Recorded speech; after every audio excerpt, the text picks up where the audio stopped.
모든 걸 다 해봤지만 아무 일도 일어나지 않는 지금 인생이 멈췄다고 느끼는 당신에게 이 영상을 전합니다. 아무 일도 일어나지 않는 것 같을 때가 있습니다. 기도해도 응답은 없고 마음속 깊은 공허함만이 시간을 채웁니다.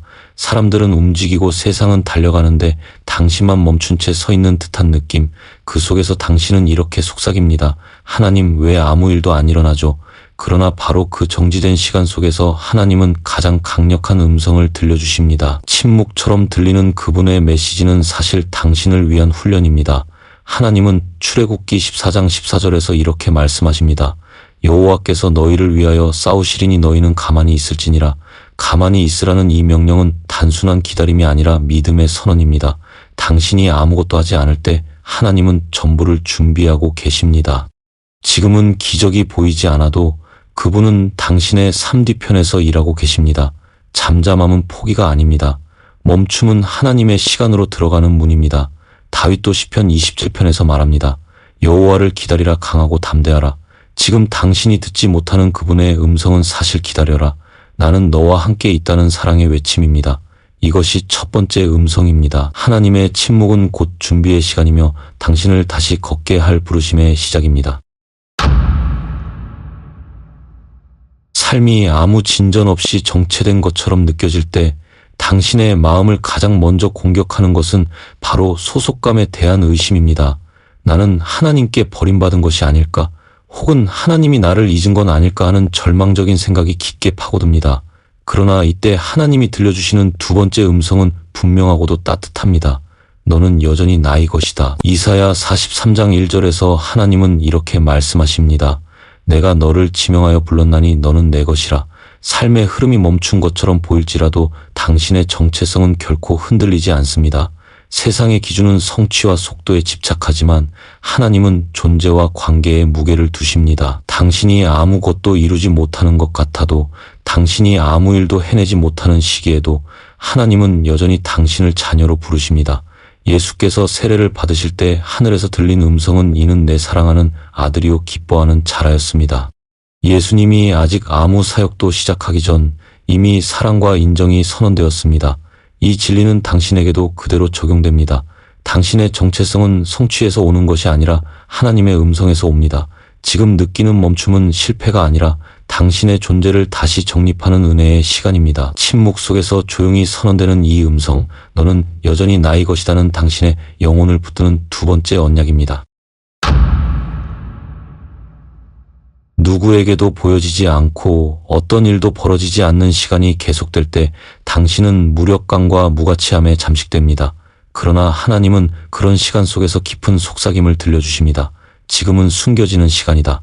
이 숨겨짐은 거절이 아니라 보호이며 멈춤이 아니라 준비입니다. 모세는 미디안 광야에서 40년을 숨겨진 자로 지냈고 요셉은 감옥 안에서 자신의 이름조차 지워진 채 2년을 견뎠습니다.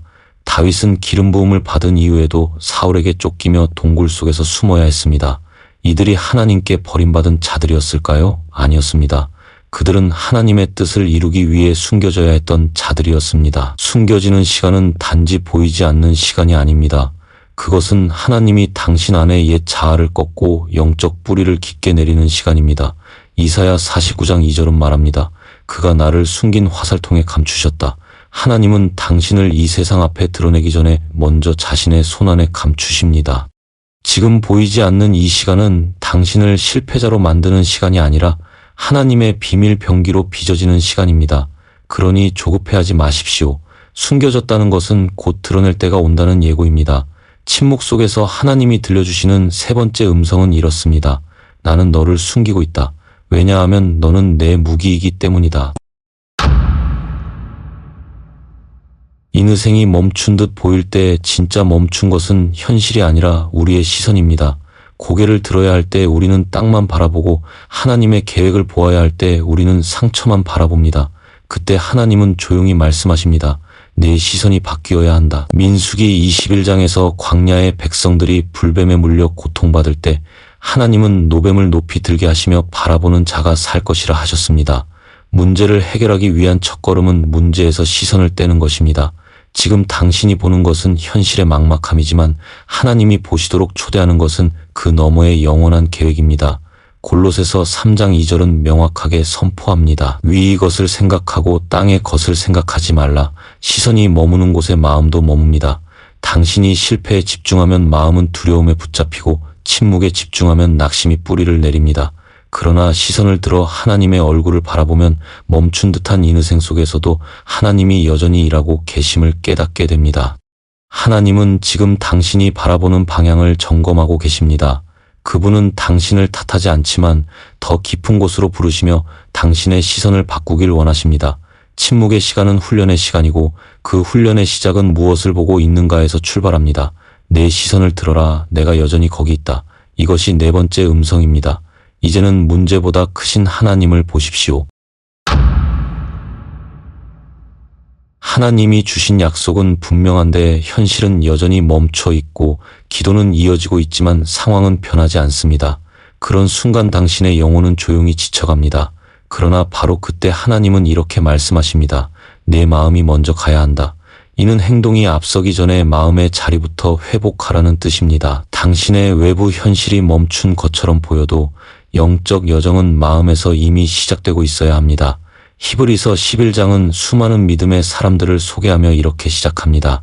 믿음은 바라는 것들이 실상이요 보이지 않는 것들이 증거니 보이지 않는 것, 움직이지 않는 시간 속에서 마음이 먼저 그 약속을 붙드는 것이 바로 믿음입니다. 예수님은 마태복음 9장에서 중풍병자에게 이렇게 말씀하십니다. 안심하라 내 죄 사함을 받았느니라. 그의 육신은 여전히 침대 위에 있었지만 주님은 먼저 그의 마음을 회복시키셨습니다. 현실은 가만히 있지만 마음이 먼저 치유되고 마음이 먼저 믿음을 갖고 마음이 먼저 순종할 때 비로소 현실이 따라옵니다. 하나님은 지금도 물으십니다. 내 마음은 어디에 있느냐? 당신의 영혼이 멈춘 자리에 앉아 있다면 아무 일도 일어나지 않을 것입니다. 그러나 마음이 약속을 향해 나아갈 때 하나님은 상황을 뒤따라 움직이게 하십니다. 침묵 속에서 들리는 다섯 번째 음성은 분명합니다. 현실보다 먼저 마음을 움직여라. 내가 내 믿음을 통해 일한다. 당신이 멈춰 있다고 느낄 때 하나님은 종종 다음 단계로 가지 못하게 막으십니다. 왜냐하면 다음을 준비하는 훈련이 아직 끝나지 않았기 때문입니다. 하나님은 멈춘 현실을 통해 순종을 훈련하십니다. 순종은 결과가 보장될 때의 행동이 아니라 아무것도 보이지 않을 때 드리는 신뢰의 표시입니다. 사무엘상 15장에서는 사울이 자신이 옳다고 판단하여 명령을 어깁니다. 하나님은 그를 책망하시며 이렇게 말씀하십니다. 순종이 제사보다 낫고 듣는 것이 수양의 기름보다 나으니라. 순종은 행동이 아니라 방향입니다. 지금 멈춘 것 같아도 당신의 마음이 하나님의 뜻에 향하고 있다면 당신은 이미 움직이고 있는 것입니다. 이 멈춤의 시간에 하나님은 내가 내게 말한 마지막 명령에 네가 얼마나 충실한가를 보고 계십니다. 당신이 기다리며 끝까지 순종을 선택할 때 그 침묵의 시간은 열매 맺는 시간이 됩니다. 요나도 도망한 끝에 물고기 뱃속에서 비로소 순종의 결단을 내렸고 그제야 닫혔던 길이 열렸습니다. 당신도 지금 마음 깊은 곳에서 순종의 결단을 내릴 시간입니다. 아무것도 변하지 않아 보일 때조차 주님, 제가 멈추지 않겠습니다. 당신의 말씀에 순종하겠습니다. 라고 말할 수 있는가? 침묵 속에서 하나님은 여섯 번째 음성으로 이렇게 말씀하십니다. 나는 내 순종을 통해 다음 문을 열 것이다. 오랜 침묵, 숨겨짐, 시선의 전환, 마음의 움직임, 순종의 훈련, 이 모든 시간을 지나온 당신에게 하나님은 마침내 마지막 음성을 들려주십니다. 이제 내가 움직인다. 하나님의 움직임은 조용하게 시작되지만 강력하게 완성됩니다. 이사야 60장 22절은 이렇게 선포합니다. 때가 되면 나 여호와가 속히 이루리라. 하나님의 때는 인간의 시계를 넘어섭니다. 그러나 그때가 되면 그분은 지체하지 않으십니다. 요셉은 감옥에서 바로의 꿈 해석 하나로 하루아침에 총리가 되었고 다윗은 사울에게 쫓기던 광야에서 단숨에 왕위로 올려졌습니다. 모든 기다림은 결국 하나님의 손에서 완성되는 기회입니다.